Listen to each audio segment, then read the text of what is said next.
শান্তিপুরের বামাকালীর নাচ তখন জগৎ বিখ্যাত।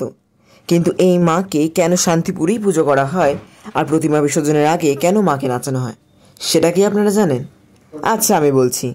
লোক মুখে শোনা যে একবার চৌধুরী পরিবারের মেয়ে যমুনাদি কালী পুজোর ভাসান দেখতে গিয়েছিলেন, আর তার হঠাৎ করে ভর ওঠে আর তিনি বলেন যে আমার পুজো কর, তোদের ভালো হবে। আর এও বলে যে আমি এখন যে স্থানে আছি আমি ভালো নেই, এখানে অনেক অনাচার হয়, তাই তোরা আমার পুজো কর। তারপর তার পূজার নিয়ম বলে দেন যে আমাকে বৈদ্যুতিক আলোতে পুজো করবি না, বলিও দিবি না, শুধু একমাত্র ধূপ ধুনো, একটা মশাল আর একটা ঢাক দিয়ে আমার পুজো করবি। যে সমগ্র পৃথিবীকে জ্বালায় তার প্রিয় ভোগ হলো মাখা সন্দেশ, লুচি আর সুজি। মায়ের বা পা দেবাদিদেব মহাদেবের বুকে থাকার কারণে তার নাম হয়েছে বামাকালী।